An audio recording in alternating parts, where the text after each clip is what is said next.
I hope we're all doing well this afternoon. This is going to be a fun and relatively quick little live stream.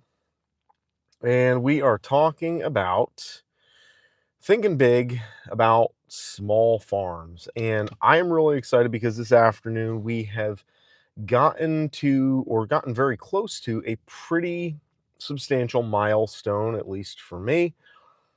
This is a small YouTube channel at this point. Right now, at the time that I am speaking these words to you guys, we are at 92 subscribers. And the mission of our channel, what we are trying to do by being on YouTube and doing these live streams in the first place, we want to make America farmers again because there is a big need. And frankly, I think there's a big opportunity. This is not meant to be, complaining and crying about what is difficult about being on YouTube and what is difficult about farming. And in either one of those categories, there's a lot that we could talk about. There's a lot of meat on that bone.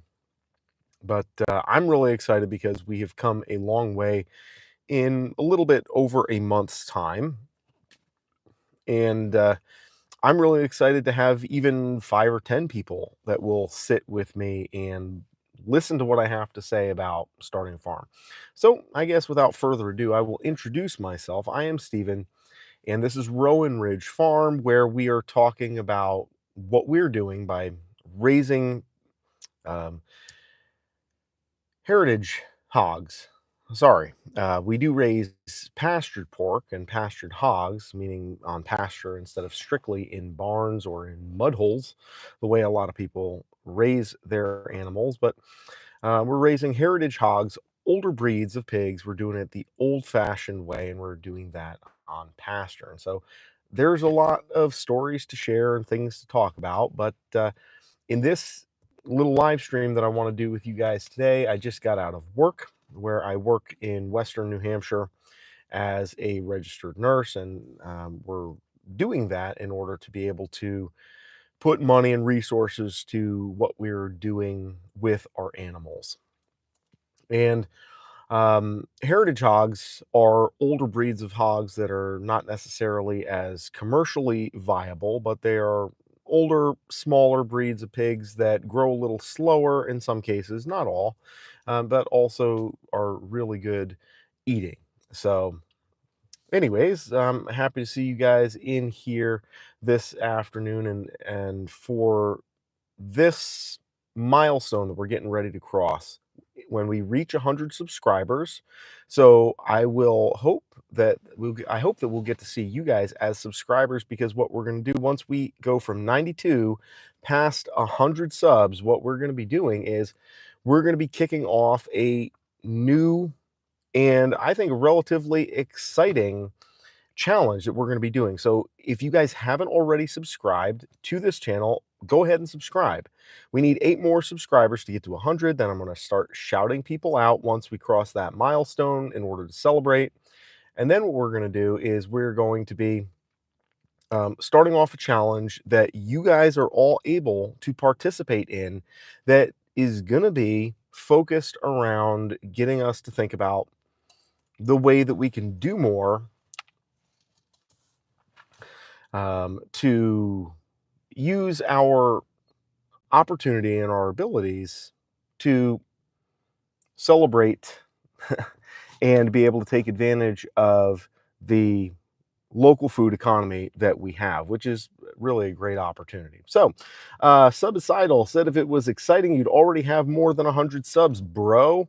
Actually, that's not entirely true, because the amount of people who are able to connect with us is limited by the algorithm, which, if you knew anything about YouTube, at least from a creator standpoint, you would know that, instead of coming on here and trying to shit on me for, doing something to try to connect with people. But that is kind of the way that it goes here. I guess, to be fair, you don't really have much of a YouTube following or much of a YouTube presence until you have trolls. So it's nice to see people, uh, you know, well, that's true. Interesting content gets followers. To a certain extent, there's also a lot of nonsense that gets followers. That's one of the things that anybody with more than a handful of brain cells and a room temperature level IQ would realize if you've been on the internet for more than 5 or 10 minutes. But interesting content is something that evolves. It's not necessarily something that happens right out of the gate. And interesting is also a very relative term. There's a lot of things I was actually up till like 1 o'clock in the morning last night. I was watching um, fencing. And I don't mean like fencing with swords. I mean fencing, like putting up fences. And there's pretty interesting content around putting up fences properly. And if you're raising animals and you're trying to subsist off of animals and food that you're raising for yourself, yeah, fences are pretty darn interesting. So, anyways, all that to say that small farms are something that we have that we can do that create a substantial opportunity, and that's something that I'm really excited about. Um, oh, okay. No, that's actually not accurate. Um, I'm not the only one watching fencing videos. The actual um, channel that I was watching that was doing fencing, they had well over 500,000 subs. And the reality is that interesting is not necessarily the entire story. People watch interesting channels, but that doesn't mean that they actually subscribe.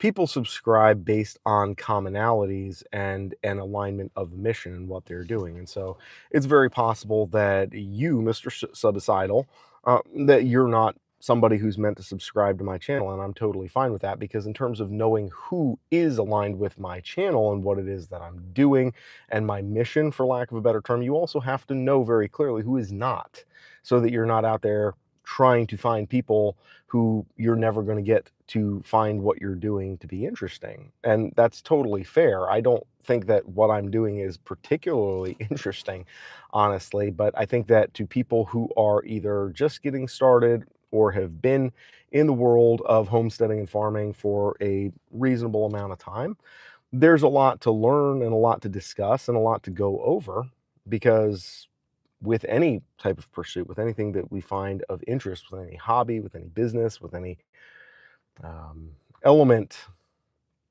that we are studying and that we're living and working on, there's a lot to do. And some people think it's boring, other people think it's interesting. And then that's why people have, the ability to scroll away at any time. Anyhow, once we pass 100 subscribers, as I said in my last live stream that I did the other day, we are going to be working on a new project. And the point of the project is to be able to take people and show the connection and the power that we have as small agricultural producers. And I want to say that, you know, we don't have to own land and we don't have to be farming in order to start farming. Starting farming is as simple as finding local agriculture within your own community and then using that as an opportunity to connect with the people that are doing that and that are showing that. Hmm.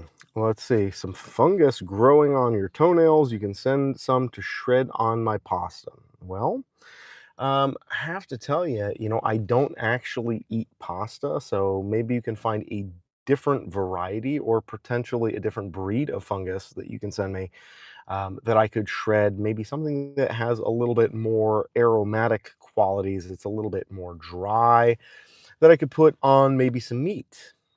Ironically, here's the thing you might not have known. Dry aged beef that is, $150 for a small steak.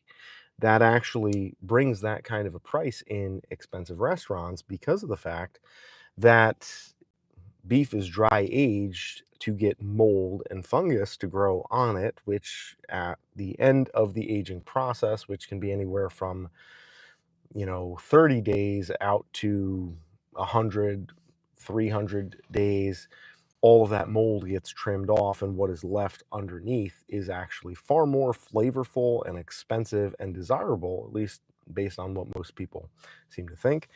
I haven't eaten a 365-year-old dried steak or 365-day-old dry aged steak, but I have aged some beef myself, and according to what my wife has told me, it's pretty bad, and I did a terrible job, of aging my first beef. So, it's a process. It's not something that you can do easily, which is the reason why people have boring videos and boring channels to follow that dig into stuff like how you age your beef and how you produce that. So, well, I'm glad I got a chance to get some information from some of the peanut gallery. And those of you that actually find this stuff interesting, I am looking forward to having more of you subscribing so that we can um, use our time not just to go around and round with people who don't care about what we're pursuing, but to actually, make America farmers again. Because one of the things that this type of exchange actually I'm going to go out of YouTuber mode and I'm going to speak candidly. Here is the problem, or one of the major problems with our society is that we have keyboard warriors. We have people who feel confident getting on their phone and denigrating people that are trying to make content, that are trying to talk about something that is supposed to be interesting.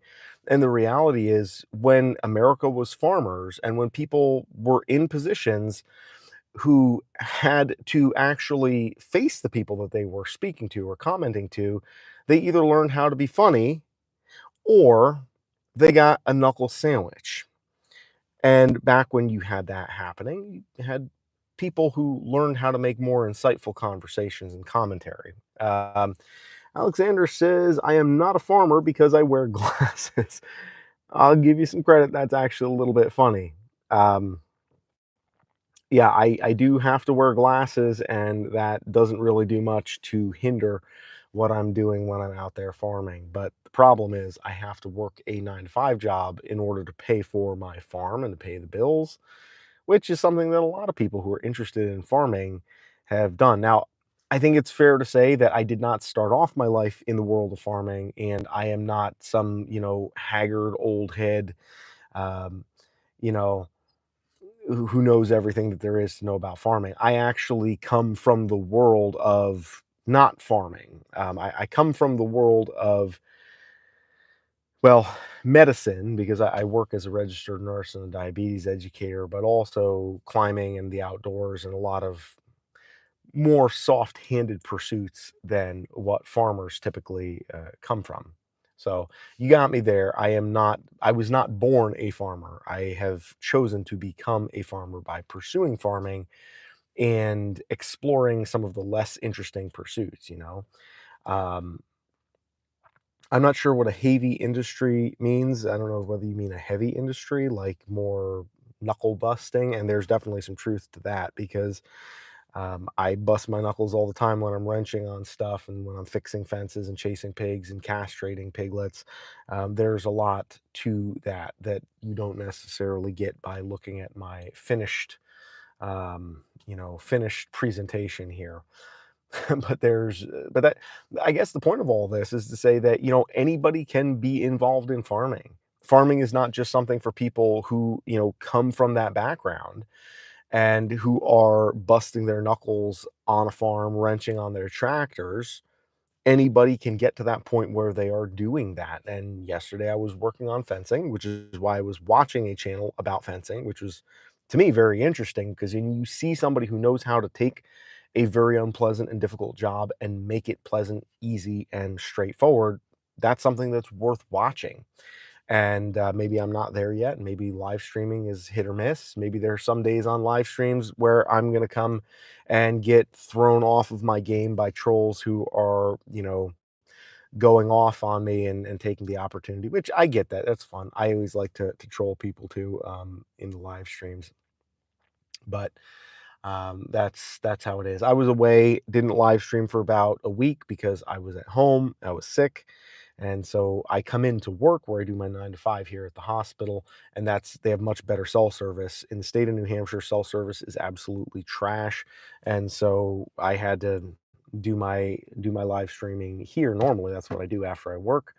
During the shift, I'll do a little live stream and go from there. And then I shoot my videos and stuff at home, but live streaming is a nice way to connect with people and keep things fresh and hopefully encourage some of the people who are not trolls,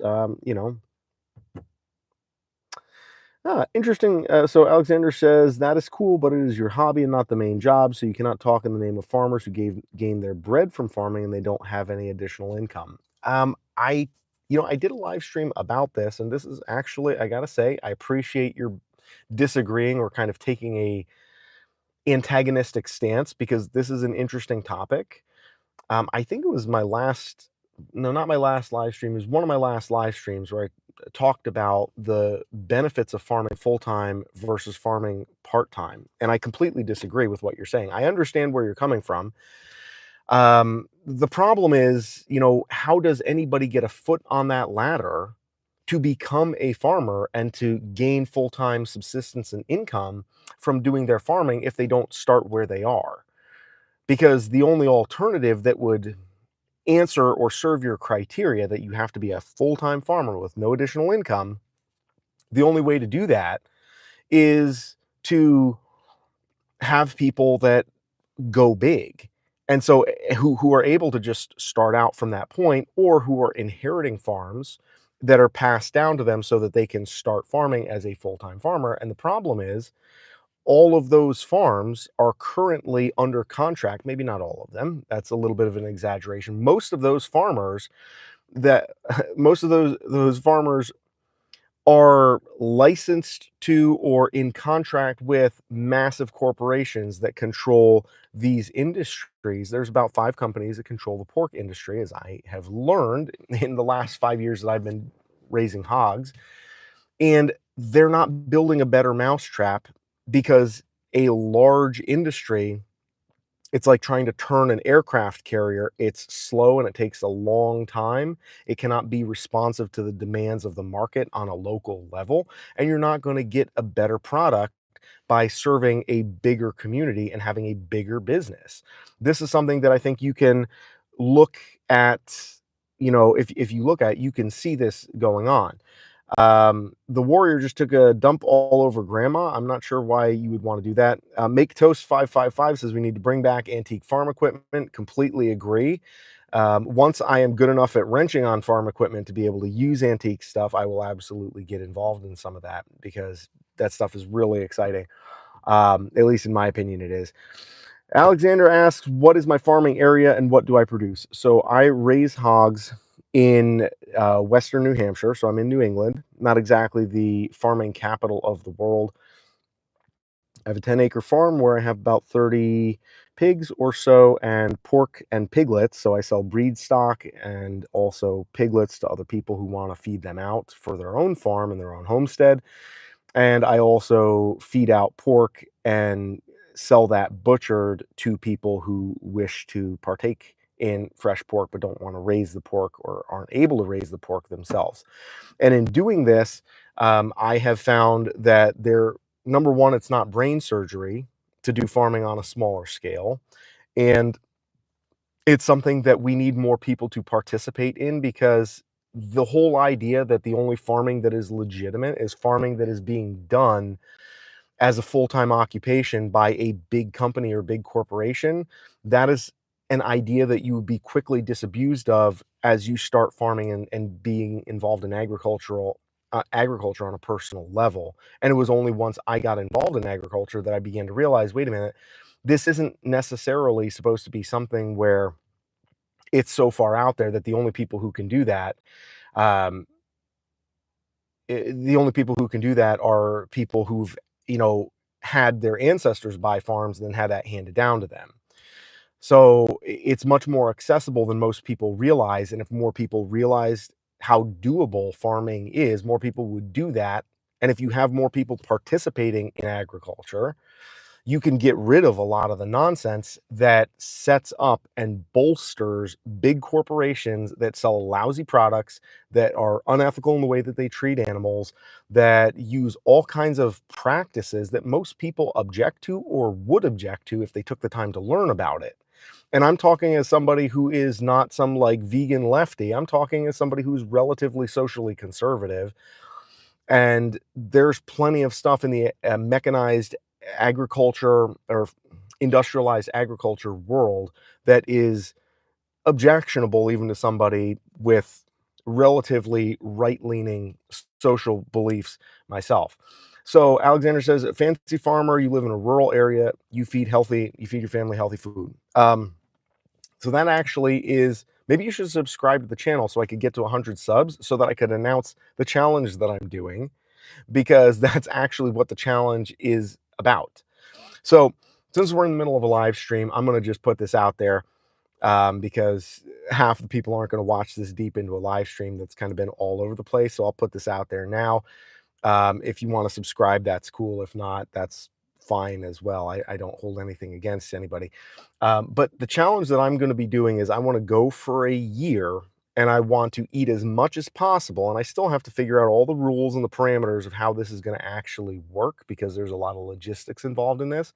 But I want to spend 1 year eating predominantly food that I have grown or that has come from my property. And if I can't grow it myself, somebody within my community who has grown or raised it, so that I can more or less consume a diet that is wholly based in the local food system that I am part of and that I'm trying to grow and that I am learning about. And I'm not, some kind of professional who's here to tell everybody how to do stuff.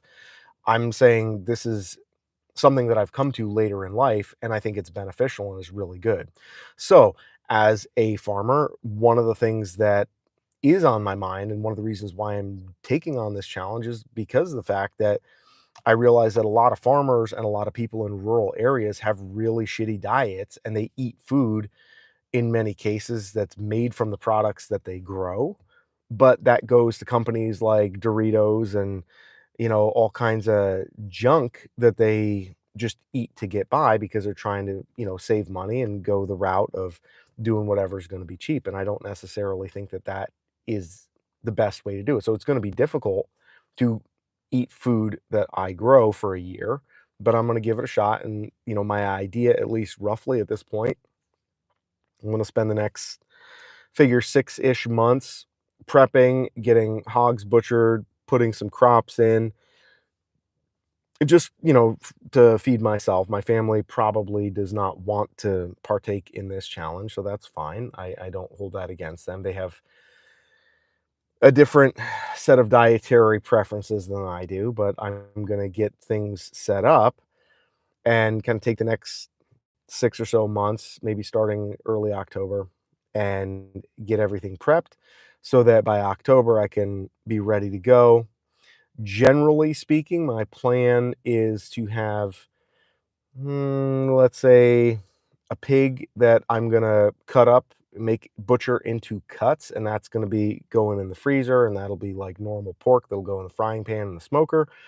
And then the other pig I'm gonna take and I'm gonna make various cured meats out of that, so that I have stuff to eat in the shorter term, but I also have stuff to work with so that I can make, because I enjoy dried meat. I enjoy prosciutto and then various sausages. I've never made any cured or dried sausages, but I'm gonna give that a whirl, over the course of this project. So that's kind of where I'm at, what I'm getting into, and what I'm going to be doing. And honestly, I appreciate a little bit of pushback. I think that's healthy, and it's good to hear different people's opinions. Not everybody is going to fall in love with what I'm doing right off the bat.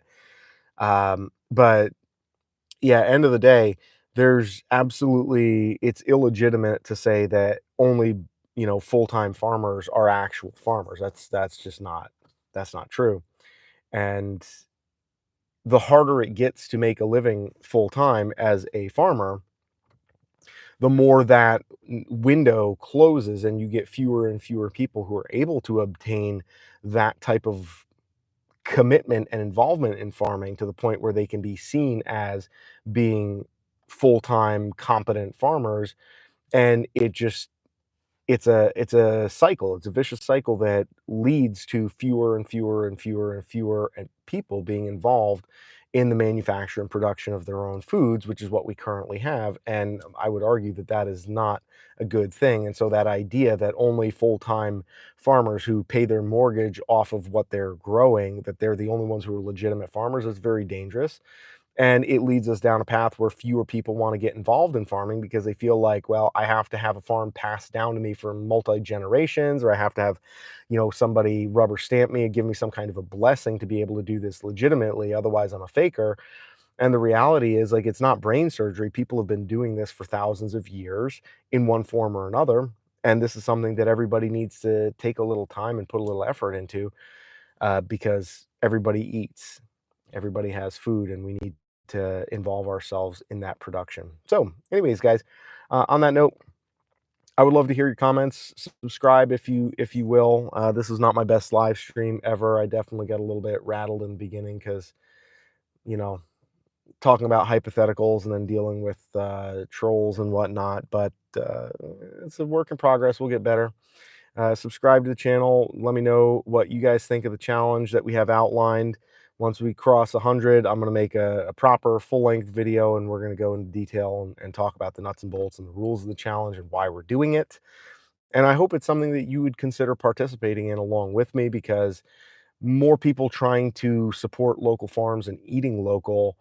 And even if that just means, you know what, it's springtime, what the hell, I'm going to grow some potato or tomatoes in a bucket and just eat some fresh tomatoes this year because I'm going to take that step to go from 0 to 1. If that's how you get started in farming, that's enough. That's what you got to do. It's taking that first step, because the first step isn't signing a mortgage on a farm or buying your first set of breeding hogs. Like, your first step is when you click on that video and say, hey, wait a minute, maybe I could do this. Or you buy that book off of Amazon and say, hey, this might be interesting. Let me think about this. And you talk to your friends, and say, hey, why couldn't we lease a little bit of land across town and get ourselves some chickens or some hogs, right? That's available, and that's something that we can do, and we need to do it. We need to make America farmers again. I will see you guys in the next live stream, maybe tomorrow, maybe the next day. We'll see. Y'all have a good night, and we will see you on the next video.